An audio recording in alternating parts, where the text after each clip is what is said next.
Hey everyone! Are you tired of losing track of client emails or missing important replies? Today, I'll show you how to set up and manage two-way email communication for seamless client interaction using GoHighLevel platform. This feature makes it super easy to manage client emails, respond directly from GoHighLevel, and ensure nothing slips through the cracks. So, let's dive in. So to begin, click on Automations from the left sidebar. Then, under Workflow, you can create a workflow from scratch. After that, click on Add a New Trigger. Search for email events and select it from the search results. Next, click on Add Filter and choose the appropriate field in the workflow.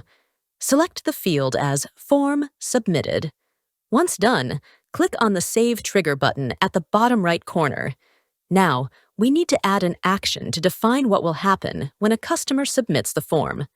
Click on the Add Action button, then search for the Send Email action.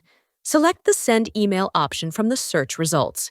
You'll now need to enter the email details. First, enter the action name. Then, select the From name. In the From email section, enter the desired email address from which you want to send the email. Next, enter the email subject. If you have an email template, click on the Template dropdown and select the desired template from the list.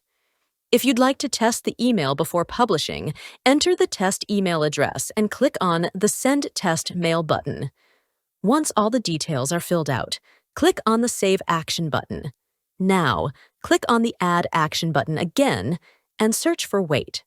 Under the Wait for dropdown, select Contact Reply. In the Reply to section, choose the email option. Next, toggle on the Timeout option and select the desired timeout, e.g. 5 minutes. Then, click on the Save Action button. At this point, the workflow will branch into two paths. If a contact replies to your email, click on the plus button under the Contact Reply section. Choose the Send Email action and customize the email according to your requirements, e.g., asking the contact to share more details about their interests. Finally, save the action. If the contact does not reply within the time limit, click on the Add Action button in the Timeout section, search for Send Email, and customize the email with your alternate message. Once everything is complete, click on the Test Workflow button to test the automation. And there you have it. Looking to enhance your workflow and stay on top of your leads? Give GoHighLevel a try with their 30-day free trial, and be sure to book your kickoff call to get set up smoothly. You'll find the links to everything you need in the description below. If you found this video helpful, be sure to like and subscribe for more tips on maximizing your marketing efforts. Thanks for watching.